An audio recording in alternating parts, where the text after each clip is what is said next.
감사합니다. 오늘도 바쁘신 가운데 또 이렇게 또 한국에 같은 경우는 시차도 있으시고 아침 일찍부터 이렇게 들어오셔야 되는데 이렇게 또 들어와 주셔서 참 감사하네요. 예. 저번 주에도 제가 강의를 했고요. 이번 주에 또 이어서 강의를 하나 준비했는데요. 저번 주에 제가 한 것은 초지능이라는 제목으로 제가 강의를 했죠. 사실 오늘 그 약간은 이어지는 연결되는 그 강의입니다. 그렇지만 제목은요, 백수시대입니다. 백수시대. 자, 그래서 괄호를 넣고 제가 한자를 넣었거든요. 자, 백수시대 이러면 여러분들 다 일백 백자에다가 목순 숫자 이래서 야, 백세를 사는 장수시대 이야기 하려나 보다 이렇게 생각하시겠지만 사실 그게 아닙니다. 예, 물론 그 이야기도 할 수 있겠지만 다른 백수 이야기를 오늘 좀 해보려고 합니다. 백수 건달의 백수입니다. 백수 건달의 백수. 예. 자, 이 이야기를 우리가 좀 하기 이전에요. 저번 주에 제가 다중지능에 대한 이야기를 좀 드렸고, 또 다중지능 중에서 사람들에게 알려지지는 않았지만 정말 중요한, 이 시대에 가장 중요한 지능이 하나 있는데 그것이 상당히 오랫동안 사라졌다가 잊혀졌다가 요즘 다시 부각이 되고 있다는 말씀을 드렸습니다. 그것이 바로 영성지능 그리고 실존지능이라고 제가 소개를 드렸죠. 그래서 영성지능이 높고 실존지능이 높은 사람들은 내가 왜 사는지 거기에 대한 존재 이유를 항상 생각을 하고 되돌아보는 사람입니다. 내가 정말 행복하려면 어떤 삶을 살아야 하나? 그리고 행복이라는 것이 자체가 어떤 의미를 가지나? 그리고 내가 이 삶을 가지는 이 근원적인 가치는 무엇인가? 이런 질문들을 늘 하고 가는 사람이라고 제가 설명을 드렸습니다. 그래서 우리가 이 크리스찬의 입장에서는 이 영성지능을 하나님을 아는 능력, 또 하나님이 주신 그런 비전이나 꿈을 꾸면서 성실하게 살아가는 그런 능력, 재능과 은사를 또한 하나님의 선한 일들을 위해서 잘 승화시킬 수 있는 그런 능력을 우리가 영성지능이라고 한다. 제가 이렇게 설명을 드렸습니다. 그것이 저번 주에 제 강의 내용이었습니다. 그래서 이 영성지능을 가지고 이 뉴노멀 시대를 어떻게 살아갈 것인가 하는 자세에 대한 이야기를 드렸는데요. 정말 저번 주에도 이렇게 써머리라고 우리가 이야기했지만 정말 우리 앞에 놓여 있는 정말 많은 산재한 그 이슈들이 있습니다. 챌린지들이 너무나 많습니다. 뭐 의료 분야, 환경 분야, 정치 분야, 문화 분야, 뭐 정신 건강, 뭐 교회 문제, 온갖 문제들이 다 있지 않습니까? 자, 이런 문제들을 우리가 영적인 시각으로 또 영성지능으로 우리가 하나님의 지혜를 가지고 앞으로 잘 대비하고 또 살아가야 한다. 이런 말씀으로 결론을 내렸었죠. 근데 참 이야기를 듣다 보면요. 참 좋은 이야기입니다. 다 이렇게 관념적이고 좋은 이야기인데 자기 뉴노멀 시대에 살아가는 이슈 중에 가장 우리에게 센시티브하게 민감하게 다가오고 가장 철저하게 다가오는 한 분야가 또 있습니다. 그 사실은요. 경제적인 이슈입니다. 경제적인 이슈. 그렇지 않은가요? 저도 이 팬데믹을 지나면서 또 요즘 한 몇 년 동안 뭐 학교에 제가 학교를 다니고 있는데 대학교에 근무하고 있지만 2년 동안 샐러리도 인크리즈를 안 해주더라고요. 경제가 어렵다 이거죠.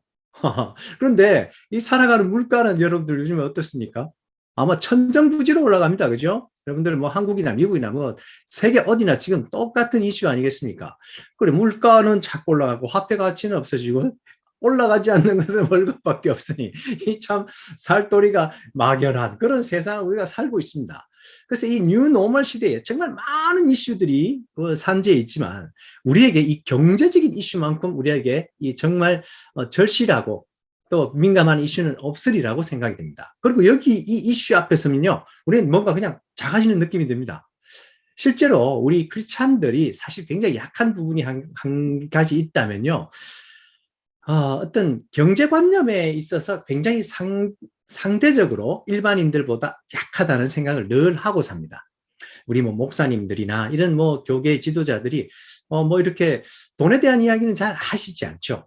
그렇죠? 심지어 뭐 헌금 이야기도 잘 하시지 않습니다. 그냥 그 너무 민감한 이슈이기 때문에.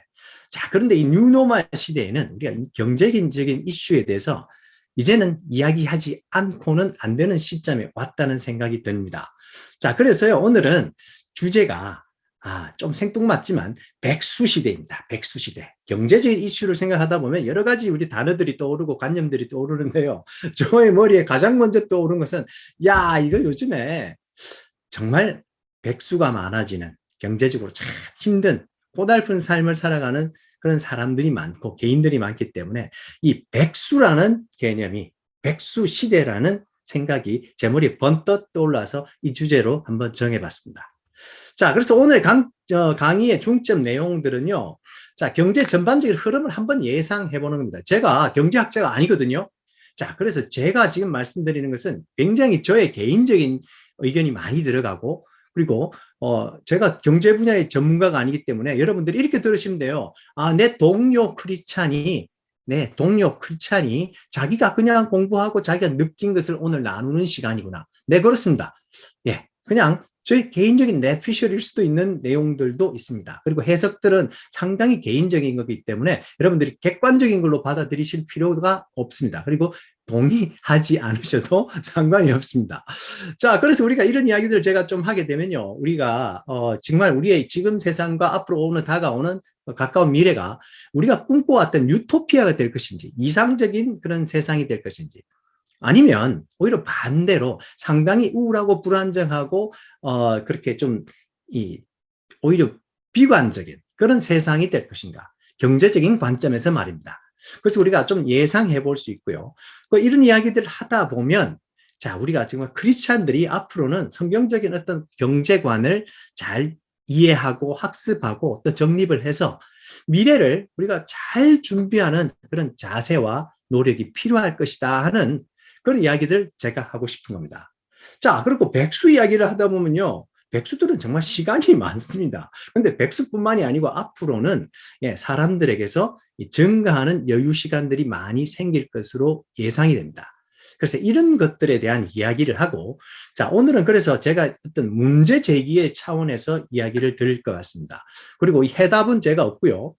이런 것들은 앞으로 우리 포스트 코로나 시리즈가 계속해서 이어갈 것 같은데, 그렇다면 정말 전문가들을 모셔다가 경제 이야기도 좀 하고요. 그 다음에 어떤 이 여유 시간, 증가하는 이런 라이프 스타일에 대한 이야기. 사실 그 분야는 제 전공 분야이긴 합니다.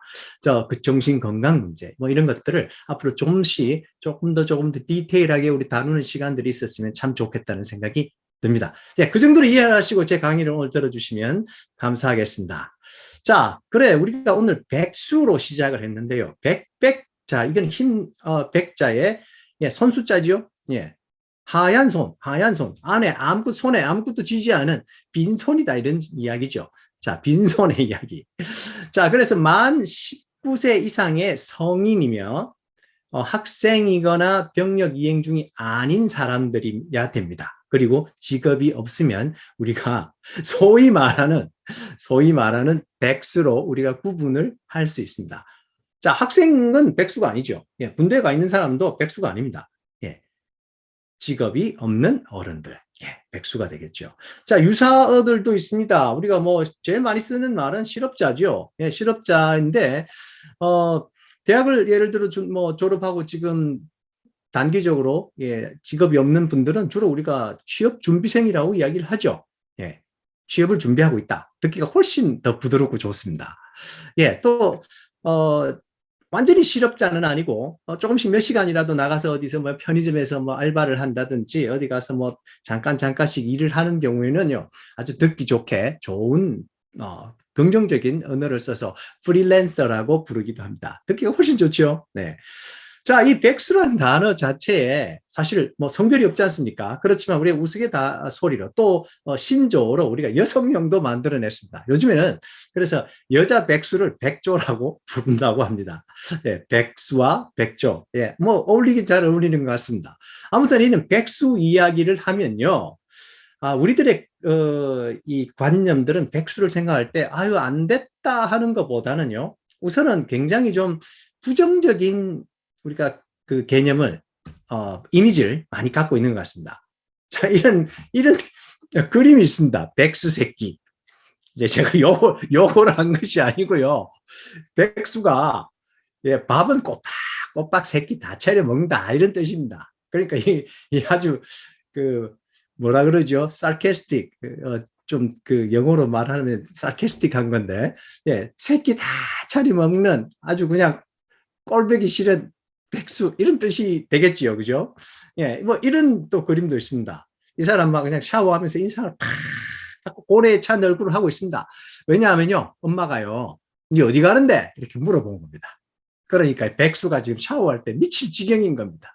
눈을 감고 아주 이게 고뇌에 찬 모습을 하면서 샤워를 하는 이 백수의 모습도 있습니다. 자, 또 어떤 우리가 이미지를 갖고 있냐면요. 예, 이런 이미지입니다.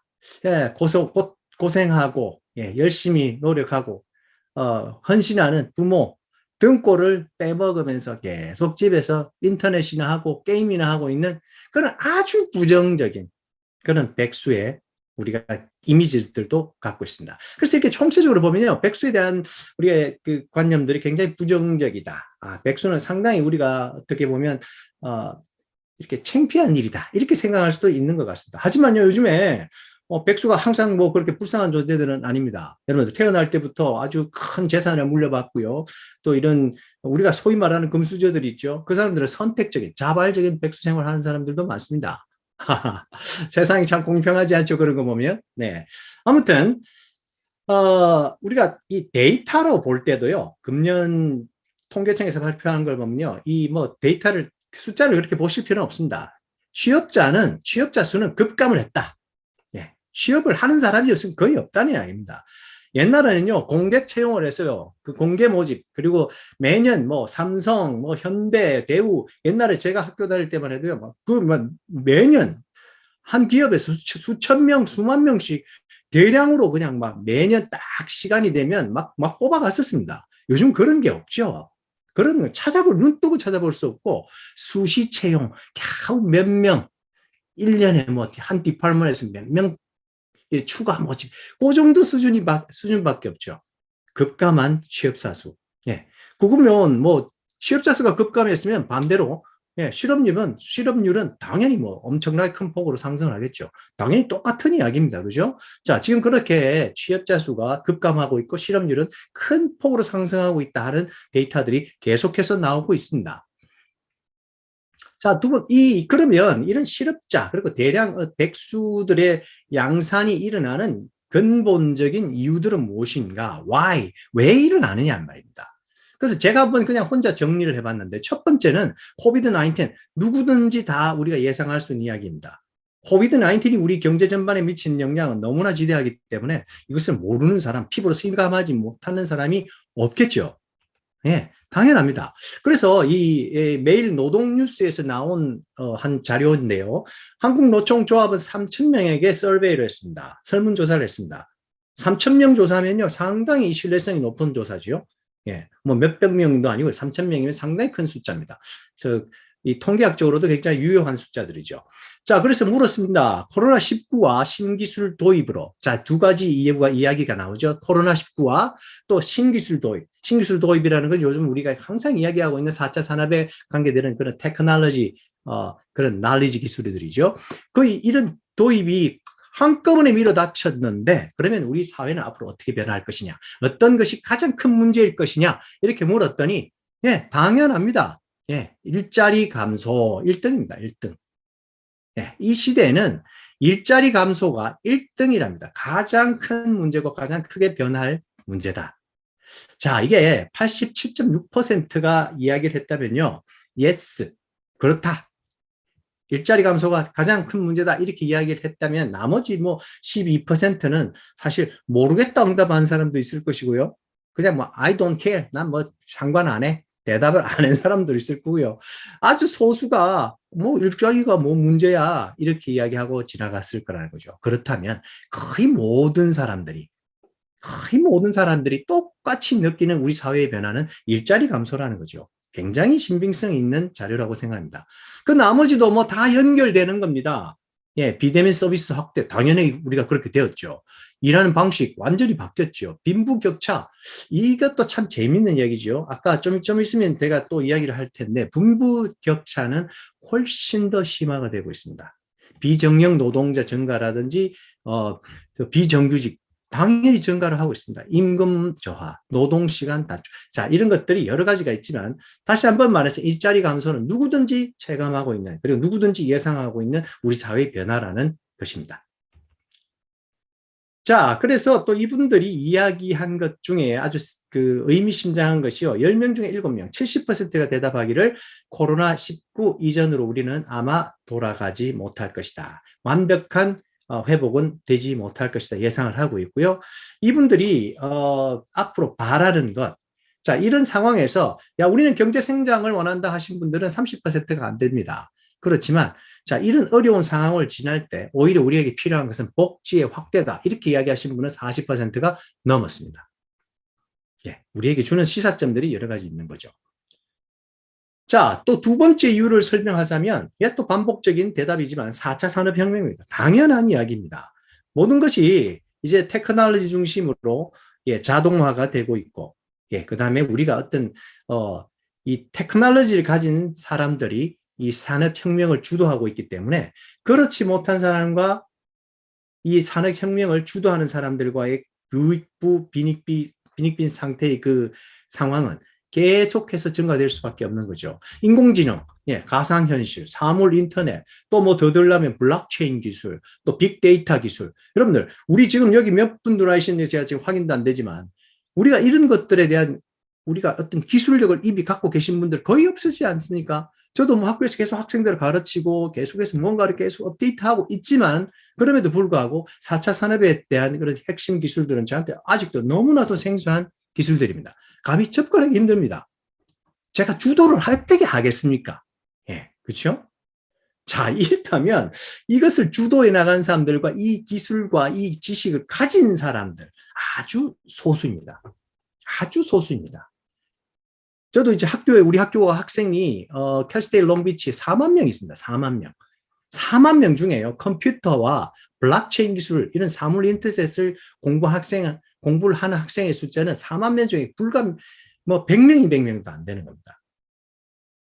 참 그러니까 아주 소수의 사람들이 이 4차 산업을 혁명을 주도하고 있는 거죠. 그 외의 사람들은 굉장히 우리가 이제는 소외되기 쉬운 그런 시간을 지나고 있습니다. 그래서 일자리는 이 분야의 일자리들은 우리가 뭐 계속해서 늘어나죠. 늘어나고 지금 계속 공개 채용 일어납니다. 하지만 이 참 신기한 것이요. 사람을 채용을 해도 사람이 없어요. 블록체인 기술자를 모집합니다. 예. 어플라이 한 사람이 몇 명 없어요. 왜? 모르니까. 공부를 한 사람이 별로 없어요. 그래서 이런 사람들은 예, 예를 들어 실리콘밸리 같은데 지금 뭐 4년제 대학을 나온 우리 미국 경우에요. 캘리포니아 우리 주변에 보면요. 제 주변에도 아는 학생이 하나 있는데 컴퓨터 공학하고 실리콘밸리로 작년에 입사를 했는데 초봉이 17만 불입니다. 학사 출신이 17만 불로 시작을 해요. 17만 불로 한국 돈으로 2억이 넘지 않습니까? 그렇죠? 대부분의 사람들은 직장을 잃고 있는 상황에 이런 일들이 벌어지고 있다는 겁니다. 자, 뭐 관련된 또 자료를 한번 보면요. 2025년에 그러니까 이제 곧 3년, 4년 뒤에 대학 전공별, 계열별 인공지능에 의해서 고용이 대체가 될 것이 예상이 되는데 한국고용정보원에서 나온 겁니다. 이건 그냥 몇 가지 예입니다. 예를 들어 의학 부분입니다. 의학. 51.7%가 교체될 것이다. 교육 분야도 48%. 뭐 이번 뭐 예체능 분야까지 사회공학, 자연, 인문 통틀어서 모든 분야가 이제는 거의 많은 부분 지금 40에서 한 50% 되니까 거의 절반 가까이가 4년 이후에만 해도 인공지능으로 인해 예, 고용이 대체가 될 것이다. 자, 우리 뭐 요즘이 아니고 이제까지만 해도요, 뭐 약사 되고 이런 것은 너무 우리가 야, 니 약사 되면 좋겠다, 뭐 우리 의사 되면 좋겠다 우리가 많이 이야기는 했지만 앞으로는 일자리가 급감을 하는 세계 시대가 곧 온다는 거죠. 옛날에는 약은 약사에게, 진료는 의사에게 이렇게 했지 않습니까? 이제 4년, 5년, 정말 뭐 능력 잡아 10년이면요. 어떻게 되겠습니까? 약은 인공지능에게, 진료는 인공지능에게 다 이제 표가 바뀔 겁니다. 왜? 훨씬 더 정확하게 약을 조제해 줄 수 있고, 훨씬 더 정확하게 진단해 줄 수 있고, 치료까지 해줄 수 있는 시대가 지금 오고 있고 왔다는 겁니다. 그 예는 뭐 다른 부분은 지금 제가 이야기 다 안 드려도 너무나도 예들이 많기 때문에 여러분들 금방 공감이 가실 겁니다. 자, 세 번째 이유. 왜 이렇게 실업자가 늘어나고 백수가 늘어나고 이렇게 할 일들이 자꾸 더 사라지게 될 수밖에 없는가? 장수시대입니다. 장수시대. 예, 100세 시대에서 이제 지나서 우리가 150시대라는 어떤 사인들이 이제 나오고 있죠. 자, 옛날 같으면요. 우리가 경제를 생각할 때 뭐 55세에서 60세까지 일을 하고 은퇴를 하면 우리가 뭐 한 세대 전만 해도 한 70세 되면 다 우리가 하늘나라 갔지 않습니까? 그렇죠? 그러면 자기가 노후를 10년, 15년간만 쓸 것만 있으면 됐었습니다. 자, 제가 다음 스타일로 보면, 자, 그런데 지금 같은 경우 이제 어떻게 되느냐 하는 겁니다. 60세에 은퇴를 하고 남은 30년, 40년, 혹은 50년. 자, 그동안 벌어놓은 것으로 정말 버틸 수 있느냐, 없느냐 하는 문제가 심각하게 다가오겠죠. 헤헤, 우리는 연금이 있어요. 이렇게 이야기하실 분들이 있습니다. 그렇지만 연금으로 실제 30년, 40년, 50년을 정말로 버틸 수 있을까 하는 질문도 우리가 해봐야 될 겁니다. 미국 사람들요, 소셜 시큐리티라는 사회보장제도가 있어서 은퇴를 하고 나면 나라에서 우리 소셜 시큐리티를 줍니다. 지금 현재 월 평균 개인이 받는 소셜 시큐리티가 1,370불입니다. 150만 원 정도 됩니다. 자, 이것이 지금은 예를 들어 여러분들 뭐 겨우겨우 뭐 아주 싼 아파트 살고 싼 음식 먹고 하면 그냥 살 수 있는 그 정도입니다. 그죠? 그 배우자도 받는다. 두 사람이 받아서 한 2,500불, 2,700불 받는다. 그러면 이제 아파트 렌트비 내고 밥 먹고 나면 뭐 외식 몇 번 할 수 있는 돈이 되겠죠. 자, 지금도 빠듯한 연금입니다. 그죠? 빠듯한 사회보장 시스템입니다. 자, 이것이 우리가 지금 현재 일어나고 요즘에 이 화폐 가치가 자꾸 떨어지고 인플레이션이 일어나고 있는 이 상황에서 30년, 40년 뒤에 우리가 똑같이 매월 1,370불을 받는다면 여러분들 우리가 살아갈 수 있을까요? 매년 요즘에 미국도 미니멈으로 5%, 6% 인플레이션이 매년 일어나고 있거든요. 그러면 1,370불이 앞으로 20년, 20년 뒤에는 돈도 아니라는 이야기죠.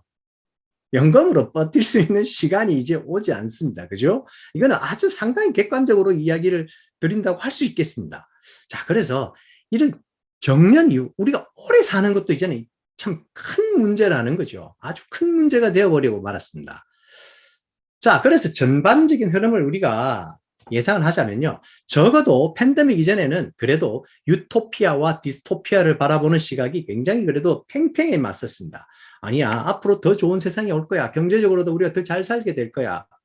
그런데 4차 산업이 등장을 하면서 이런 부익부, 빈익빈이 아주 극명하게 드러나기 시작하고 팬데믹이 오면서는 더 심각하게 드러나니까 이제는요, 유토피아와 디스토피아를 바라보는 그 확률의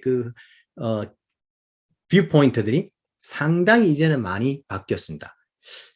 저도 그래요. 저도 이전에는 그래도 우리가 더 좋은 세상이 계속 올 텐데 하는 생각이 있었지만 이제 지난 뭐 1, 2년만 딱 해도 저희 관점도 많이 바뀌더라고요. 아, 디스토피아로 불안정하고 우울한 사회로 갈 확률이 이제는 훨씬 높아졌구나. 그런 생각이 당연히 들고 있습니다. 그 전반적인 흐름을 이렇게 오래전부터 예측하신 분들이 사실은 굉장히 많습니다. 예를 들면 후지 겐키라는 일본의 경제학자 같은 경우는요. 이미 한 15년 전부터 90%가 인류의 90%가 하류 계층으로 전락할 것이라고 예측을 했습니다. 사실 이분은 그렇게밖에 이야기할 수 없었던 게 일본은 벌써 잃어버린 20년이라는 경제 침체 속에 벌써 들어갔죠. 그러니까 그 당시만 해도 이미 일본 사회는 50%가 하류 계층으로 전락을 한 상태였습니다. 그러니까 뭐 90% 앞으로 90%가 하류로 전락한다는 예상은 쉬운 예상이죠, 이분한테는. 자, 그래서 이분이 말하는 것은 양극화의 이 확대가 앞으로 더 빨라질 것이고 정말 부의 편제가 초양극화되는 그런 사회로 변해갈 것이다. 그래서 많은 사람들이 무용지물 같은 인간이 나올 그런 확률이 높아진다. 자, 무용인간론이라는 게 나오는데요. 아, 이 정말 슬프죠? 무용인간론, 쓸모없는 인간론. 아, 이거 정말 들어도 너무 슬픕니다. 근데 현실에 그런 사람들이 많이 나올 수 있다는 거죠. 산업과 경제 생산에 기여는 못합니다. 무슨 생산력은 없는데, 근데 돈이 없어서 소비도 못합니다. 그래서 그냥 엑스트라 인간이라는 거죠. 잉여 인간.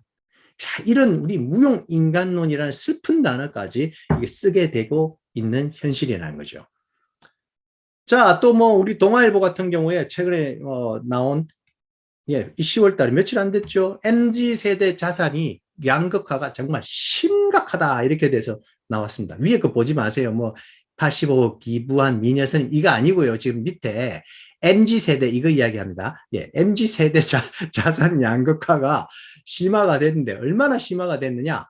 우리 사회의 상위 20%가 하위 20%의 35배의 자산을 갖고 있다는 거예요. 35배입니다. 3.5배가 아니고 35배, 35배를 부를 갖고 있다는 겁니다. 믿어지십니까? 뭐 이렇게까지 나왔으니까 사실이겠죠, 그죠? 예, 안 믿을 수도 없죠, 뭐. 자, 미국 같은 경우도 어떻습니까? 이게 코로나19 시작하고 나서 불평등이 계속해서 심화가 되어서 상위 1%는 사실 더 부자가 됐습니다. 코로나 터지고 나서 상위 1%는 순자산이 오히려 23%나 급증을 했습니다. 잘 사는 사람들은 이미 돈을 갖고 있고 또 특히 4차 산업 쪽에 연관된 사람들, 그런 사람들은 순자산이 이렇게 많이 급증을 했다는 겁니다. 조금 더 볼까요? 상위 1%가 미국 전체 부의 31% 소유. 자, 1%가요. 1%가 미국 전체 자산의 31%를, 3분의 1을 갖고 있답니다. 1%가 3분의 1을 갖고 있습니다. 자, 이런 일이 왜 벌어지느냐? 아까 4차 산업도 이야기했지만 또 한 가지는 이런 투자입니다. 투자. 미국인 중에요. 상위 1%가 미국 전체 주식과 뮤추얼 펀드의 50% 이상을 보유하고 있더라 이 말입니다. 돈을 번다고 이분들이 돈이 있으니까 돈을 가지고 계속 주식과 뮤추얼 펀드 같은데 이렇게 계속 투자를 하지 않습니까? 이분들은요 단기 투자하는 사람들이 아니에요. 그냥 넣어놓고 몇 년씩 기다리는 사람들입니다. 왜?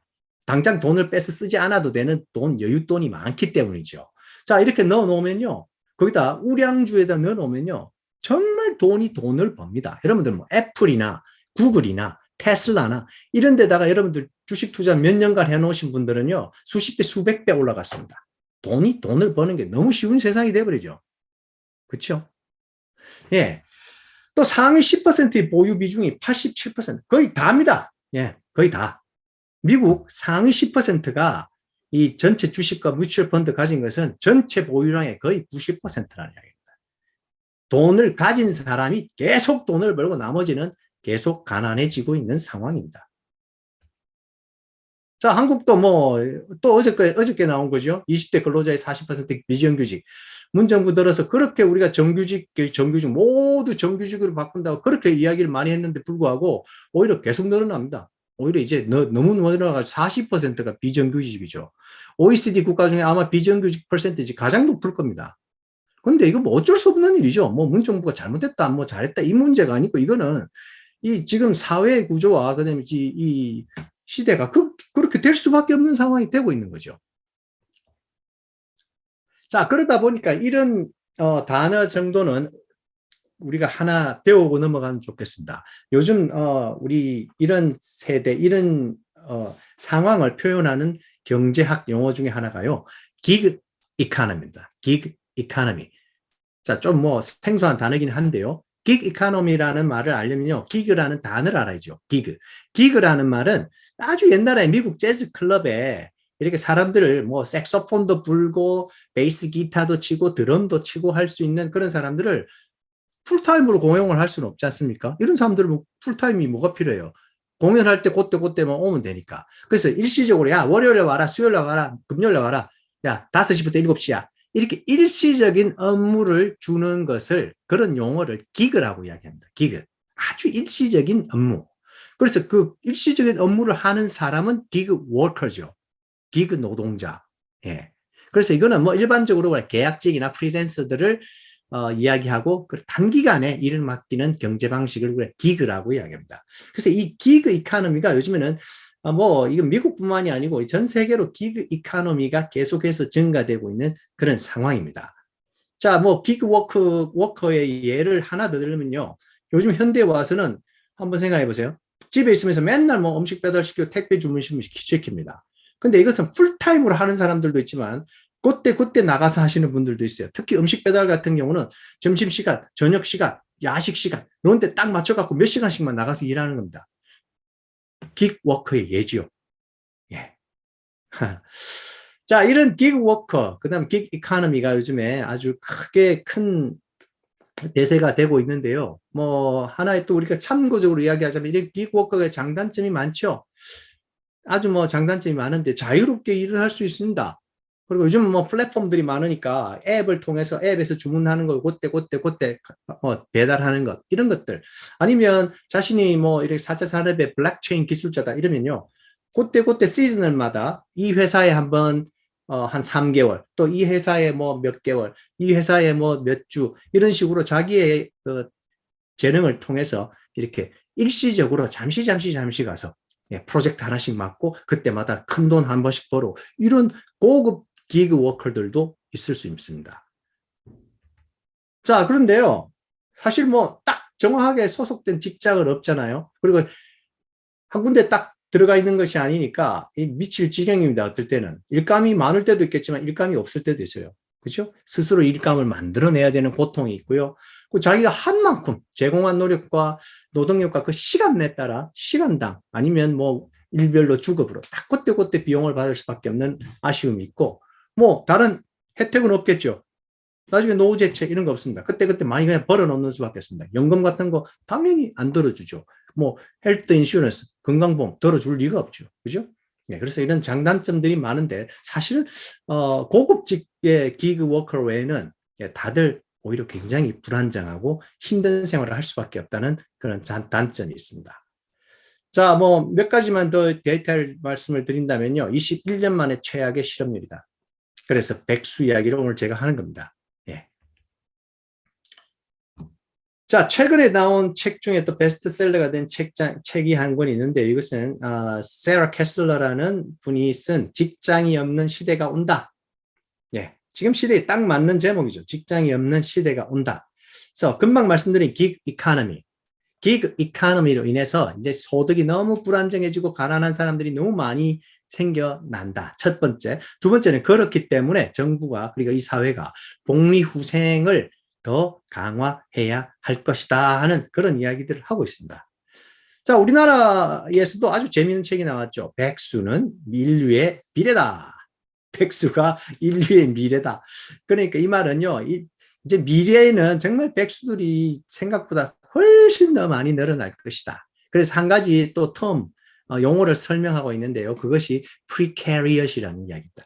precariat. 자, 오늘 제가 여러 가지 용어 좀 어려운 용어들을 설명드리는 걸 양해해 주십시오. 그렇지만 우리가 이런 걸 알아놓으면 세계가 어떻게 돌아가는지, 경제가 어떻게 돌아가는지 이 개념이 쉽게 다가올 수가 있기 때문입니다. 자, precariat이라는 말은요. 사실 그 precarious라는 형용사가 있어요. 불안정하다. 이거 불안하다. 이런 뜻이고요. 우리가 잘 아는 프롤레타리아 있죠. 그건 무상계급, 하위 노동자겠죠. 그 두 단어를 합친 거예요. precarious와 proletariat 합쳐서 precariat. 자, 이것은 불안정한 노동자 계층이라는 뜻입니다. 예. 자, 이 precariat의 퍼센티지가 앞으로는 물론 과장을 한 거죠. 99% 인간들이 precariat이 될 것이다. 와, 무서운 예측을 합니다. 물론 99%가 되지는 않겠죠. 그렇지만 이분이 이야기하는 것은 그만큼이나 많은 사람들이 불안정한 노동자 계층으로 살아갈 수밖에 없는 세상이 온다. 자, 결과적으로 그런 불안정한 노동자 계층이 생기고 그래서 사회적인 보장 시스템으로 예를 들어 요즘 많이 나오고 있는 기초소득, 뭐 기본소득, 그다음 최저생계 그런 것들을 우리가 사회적으로 우리가 보장을 받고 살게 되는 그런 삶을 살게 되면요. 모든 많은 사람들이 이 프리캐리어스로 살아가는 사람들이 중독적인 삶을 살게 될 거다. 굉장히 의미심장한 이야기들입니다. 사람이 어떤 기초적인 생활을 이미 할 수 있는 보장을 받게 되면 이분의 입장은 사람들에 대한 어떤 굉장히 좀 파지티브한 게 아니고 네거티브한 부정적인 견해죠. 사람들은 결국 게을러 터져서 생산적인 일을 하기보다는 어느 한 가지의 어떤 중독적인 삶을 살게 될 것이다. 알코올 중독이라든지 약물 중독이라든지 지금 같으면 무엇보다도 이 인터넷 중독, 게임 중독, 그리고 이 가상 공간에 들어가서 나오지 않는 그런 삶을 살게 될 거라는 겁니다. 굉장히 저는 그게 가능성이 많다고 생각됩니다. 특히나 우리가 경제적으로 불안하고 그런데 만약 기본소득이 나온다면 먹고 살 거는 있다. 그러면 이 우리가 살아가는 현실의 시대는 굉장히 암울하잖아요. 그렇지만 우리가 가상 공간에 들어가서 살게 되면 자기가 하고 싶은 거 다 하고 살 수 있습니다. 그렇죠? 그렇다 보면 왜 사회에 나가서 살겠어요? 먹고 살 거 있는데 가상 공간으로 계속해서 기어 들어간다는 거죠. 들어가서는 나오지를 못합니다. 자, 그런 중독적인 삶을 살게 될 확률도 굉장히 높다는 것을 예측하는 책입니다. 그래서 이분이 이야기하는 것 중에 또 한 가지는 야, 뭐 청년들 뿐이냐? 아니야. 은퇴한 베이비 부머 세대, 중년 백수, 장년 백수, 수도 없다. 대부분의 사람들은 앞으로 백수로 살게 될 것이다. 아, 상당히 좀 뭐 과장은 있지만 의미가 있습니다. 그래서 좋은 결론을 맺죠.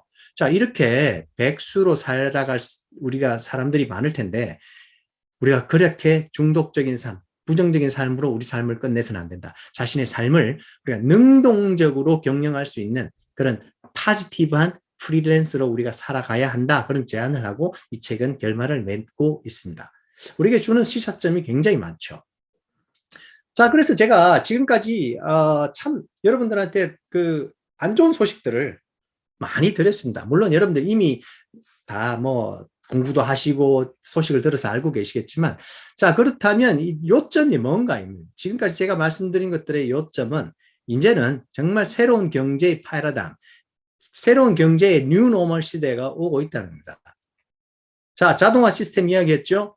부의 이동과 편제, 특히 4차 산업 중심의 그 부의 이동과 편제 이야기했습니다. 인플레이션, 스태그플레이션이라는 말도 있는데 조금 더 설명을 해드리도록 하겠습니다. 그리고 인구 구성 비율의 변화, 이것도 우리가 꼭 넘어가야 되는 일인데요. 제가 이렇게 뽑은 이 네 가지 우리가 한번 살짝 우리가 터치하고 넘어갔으면 좋겠습니다. 자동화 시스템은 우리가 말 안 해도 다 알겠죠.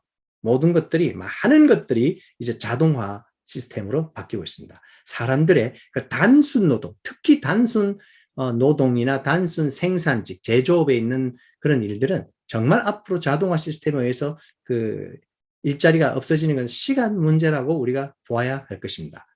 부의 이동과 편제, 자, 미국 도표라서 여러분들 읽기 힘들지만 제가 그냥 딱 한 줄로 요약을 하면 이렇다는 겁니다. 전 세계적으로 볼 때, 아까 우리 한국도 이야기했고 미국도 이야기했지만, 자, 우리 전 세계적으로 볼 때 1.1%가요.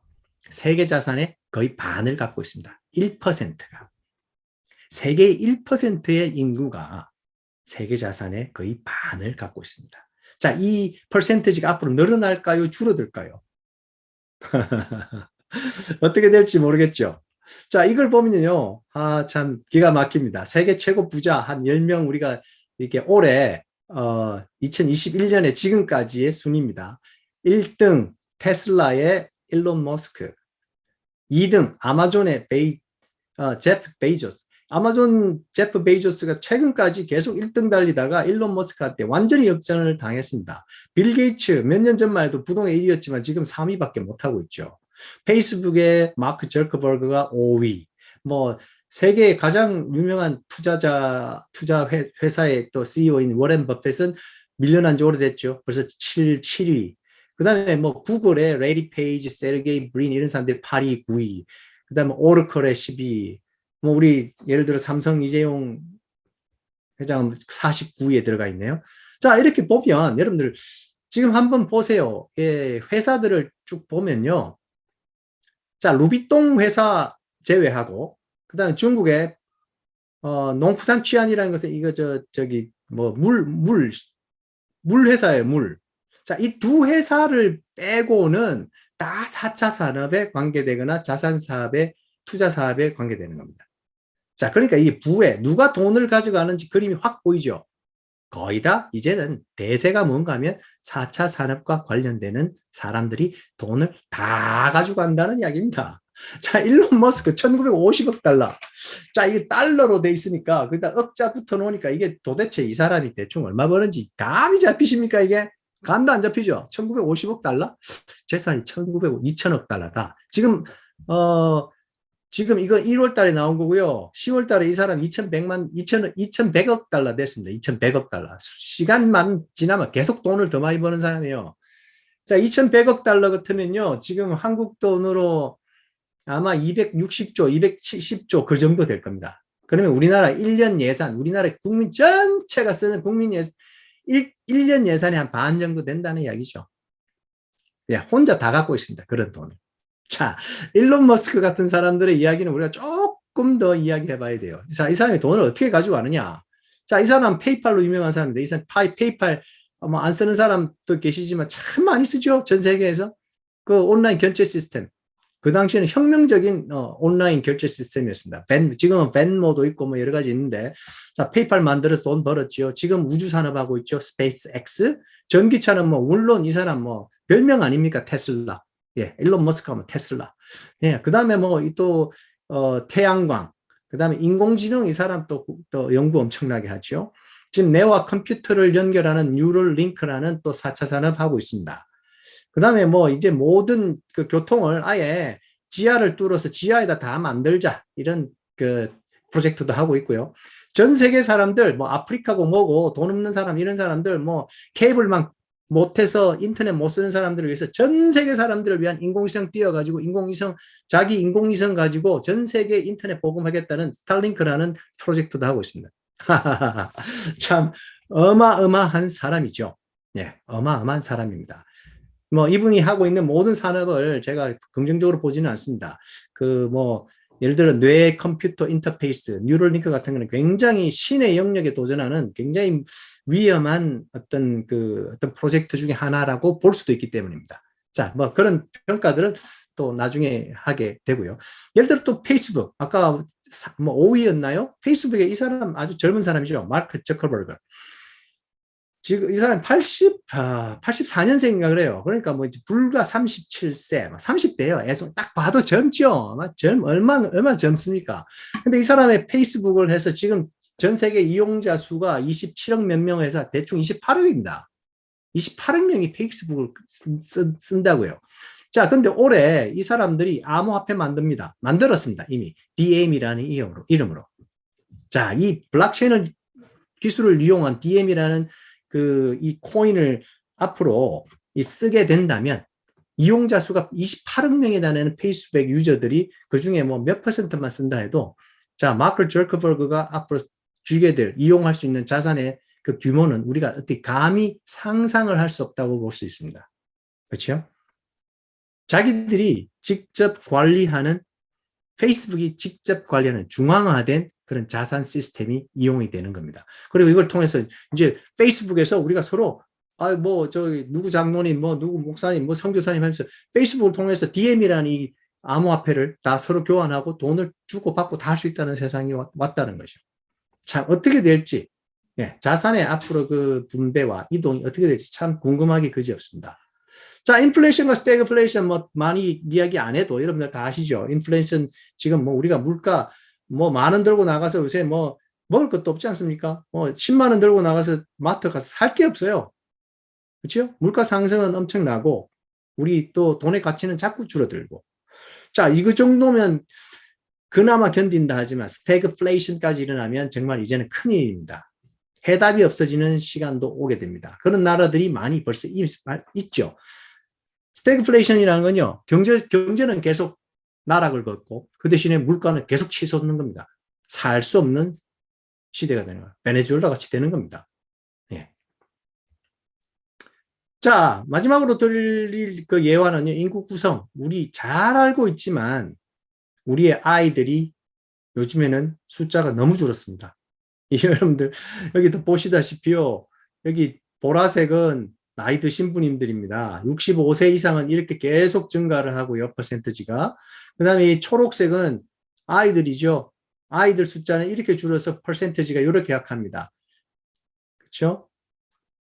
자, 이렇게 되면 미래에는 생산을 할 수 있는 그런 인구들이 급격하게 줄어들어서 예, 이 경제가 거의 마비 상태로 이르는 것은 자명한 일입니다. 그렇다고 나이 드신 분들 막 70대, 80대 되신 분들 블록체인 공부하라 할 수는 없지 않습니까? 예, 그런 신기술들은 우리 지금 태어나는 아이들이 해야 되는데 아이들이 없습니다. 그러니 경제는 어려워질 수밖에 없고요. 그 다음에 이 노인들을 감당해야 될, 이 노인들에게 연금을 지급해야 될 경제 세대도 없다는 이야기죠. 자, 인구 구성 비율의 변화, 사실은 알고 보면 가장 큰 문제 중에 하나죠. 일본은 이미 이것을 겪고 있죠. 예, 노인 인구가 비율이 벌써 30% 정도 되니까 이 뭐 경제가 이렇게 돌아갈 수가 없습니다. 그죠? 예, 그런 시대를 우리가 똑같이 한국도 지금 쫓아가고 있다는 이야기입니다. 자, 근데 참 재밌는 이야기는요. 아까 돈 많이 번 사람들 있지 않습니까? 특히 이제 미국의 실리콘밸리라든지 뭐 이 일론 머스크라든지 마크 저커버그라든지 이런 사람들이요. 계속 주장하는 게 있습니다. 기본 소득을 주장합니다. 대단한 이야기 아닙니까? 이 돈을 많이 버는 사람들이 내가 세금 많이 낼 테니까 야, 사람들한테 기본 소득 줘야 돼. 이렇게 이야기를 합니다. 자, 이거 참 들으면 재밌는 이야기들입니다. 이 사람들이 왜 기본 소득을 그렇게 주자고 주장을 할까요? 첫 번째는 너무 좋은 사람들이라서 그럴 수 있습니다. 두 번째는 기본소득을 주게 되면 아까 이야기한 것처럼 굉장히 부정적인 일들이 많이 또 일어나겠죠. 사람들이 자꾸만 일하지 않는 무능한 백수들로 변하고 생각하지 않고 그리고 지금 현재 같은 그런 큰 기업에 도전할 수 있는 그런 사람들이 나오지 않게 되겠죠. 그렇다면 지금 세금을 떼서 주는 그 결과로 결국은 자기들이 계속해서 주도권을 쥐고 세계의 모든 부를 계속해서 지어갈 수 있는 확률도 늘어난다는 이야기입니다. 이건 그냥 저의 뇌피셜입니다. 저의 그냥 그럴 수도 있겠구나 하는 상상을 해본 겁니다. 물론 그분들이 너무 좋은 분들이라서 나눠 가지자 하는 생각에서 이런 이야기를 할 수도 있겠죠. 자, 아무튼 생각해 볼 문제인 거죠. 자, 이렇게 기본소득 문제는 이런 분들의 뿐만 아니라 많은 사람들에 의해서 지금 대두가 되고 있습니다. 전 세계에 이미 이 테스트를 하고 있는 국가들이 많고요. 지자체가 되면서 지자체들 같은 경우에도 이미 아주 시험적으로 해보는 경우도 아주 많습니다. 한국에도 뭐 지금 계속 이야기 나오고 있지 않습니까? 최저생계, 뭐 기본소득.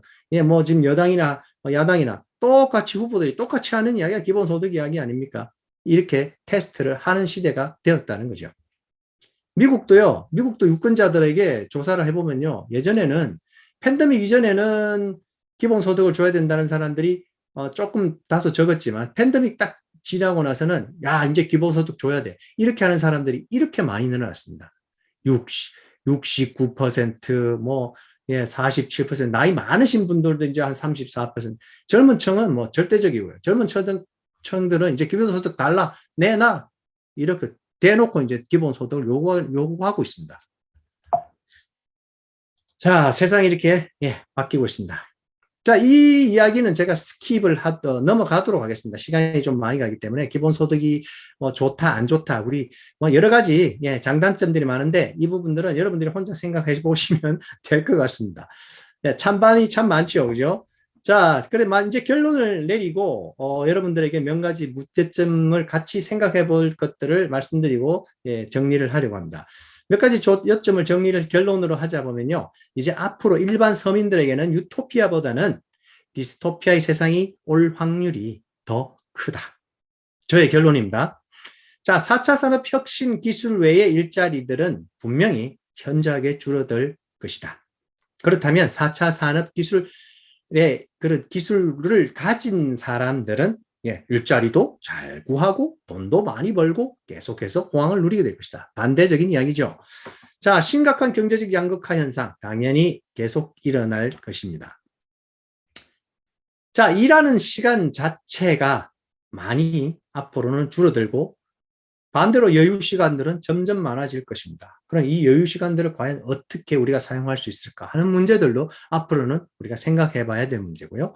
노동시간 축소, 예, 일자리 공유 정책, 예, 많은 나라들이 이런 테스트를 하게 될 겁니다. 구제기금, 긴급지원금, 예, 이런 기본 그 소득, 이런 정책들이 계속해서 예, 시도가 되고 뿌리를 내리려는 그런 정부들이 점점 더 많아지게 될 겁니다. 예, 이것이 이제 요점 정리를 했고요. 자, 그렇다면 자, 지금까지 제가 뭐 어떤 아무 해답도 없이 참 많은 데이터를 드리고 어떻게 세상이 지금 돌아가느냐, 경제가 세상에 우리가 4차 산업과 팬데믹 이후의 세상, 그리고 이 어떻게 흘러갈 것인가에 대한 그냥 예상들과 동향들을 그냥 살펴보았습니다. 제 생각이 틀릴 수도 있고, 예, 맞을 수도 있고, 예, 뭐 그저 그럴 수도 있고, 뭐 그렇겠죠.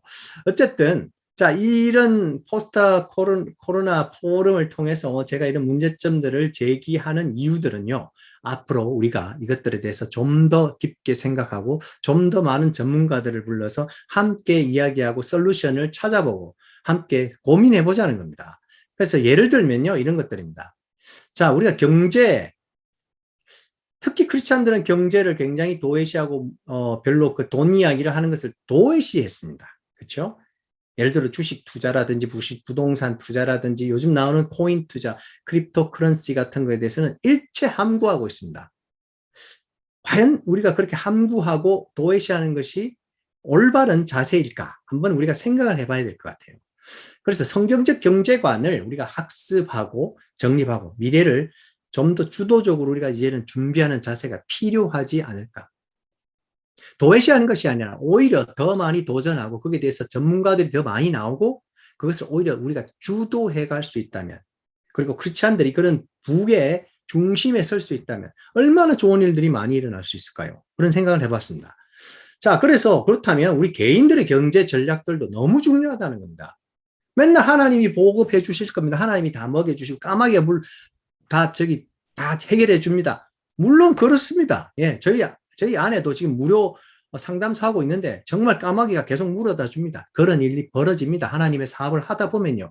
하지만 개인이 또 개인의 어떤 학습과 노후 준비와 철저한 경제 전략들도 세우는 것이 굉장히 중요한 시대를 우리가 살고 있다는 겁니다. 두 가지가 다 학습이 같이 병행해야 된다는 생각이 제가 든다는 거죠. 자, 그리고 이 급변하는 세상에 우리 기독 2세들의 미래 교육은 정말로 중요하다는 생각이 듭니다. 우리가 앞서 말한 두 가지처럼 이것들이 우리 세대가 그냥 지금 걱정하고 우리 노후 준비하고 끝날 것이 아니고 우리 2세들은요, 앞으로 진짜 태어난 아이들 지금부터 100년 아닙니까? 그죠? 얘들이 도대체 이 세상을 앞으로 어떻게 살아가야 되겠습니까? 미래 교육 해야 된다는 거죠. 특히 우리 크리스찬들의 우리 자녀들을 이 성경적인 경제관을 학습을 시키고 또 이 앞으로 주도적인 4차 산업의 그런 주도적인 역할을 할 수 있는 그런 리더들로 양성을 해 나가려면요, 지금처럼 해와서는 되지 않는다는 거죠. 새로운 준비 과정이 필요하고 새로운 자세가 필요합니다. 정말 많이 늘어가는 또 자유 시간들, 이 프리타임, non-working hours. 누구에든 간에 이제 대세가 그런 예를 들어 52시간 주 52시간 이런 것도 그 하나 예입니다. 앞으로 옛날에 주 6일째 근무하다가 5일 되고 이제 4일 하자 그러고요. 어떤 유럽에는 일주일에 3일만 일하자 그럽니다. 계속 시간이 늘어난다. 왜? 모든 게 계속해서 자동화되고 있기 때문이죠. 우리 일거리는 자꾸 줄어들고 우리는 단 몇 시간만 해도 엄청나게 많은 일을 해낼 수 있는 시기를 살아가고 있게 됩니다. 자, 이런 점들이 제가 이렇게 많은 오늘 데이터를 드리면서 하는 이야기들은 이런 퀘스천 마크들을 계속해서 우리가 붙이자는 겁니다. 아직 늦지 않았습니다. 우리가 늦다고 생각할 때 준비하고 우리가 주도적으로 해간다면 앞으로 우리 미래에 그렇게 암울하지만은 않다는 겁니다. 특히 우리 후세들, 우리 세컨 제너레이션들에 대해 이러한 교육들이 계속해서 부과되고 이들에게 성경적인 가치관과 성경적인 경제관과 하나님 주시는 영성의 그 지혜가 들어간다면 why not? 왜 안 되겠습니까? 그런 우리가 희망을 가지고 이 세상을 준비해 보자는 겁니다. 자, 신명기 8장으로 이야기를 맺고자 합니다. 내 하나님 여호와를 기억하라. 그가 내게 재물을 얻을 능력을 주셨습니다. 자, 그렇습니다. 우리가 오늘 재물 이야기, 경제 얘기 많이 했지만 결국은 우리가 영성 지능입니다. 그리고 그 지능과 그 재능을 주시고 또 재물도 주시고 이 세상을 주도해 나갈 수 있는 힘을 주시는 분, 능력을 주시는 분이 바로 우리 여호와 하나님임을 우리가 기억한다는 거죠. 자, 이렇게 오늘 강의를 마치려고 하고요. 저번 시간에 그 지각의 그 원어는 여호와를 경외함이다 하는 말을 했는데 오늘도 이 말로 결론을 맺고 싶습니다. 자, 오늘 제가 준비한 것은 여기까지입니다. 자, 잘 들어주셔서 감사하고요. 예, 지금부터 시간이 조금은 갔지만 혹시 생각나는 점, 느낀 점, 깨달은 점 혹시 그런 것들이 있으면 여러분들께서 또 자유롭게 나눠주시는 시간이 됐으면 좋겠습니다. 예, 감사합니다.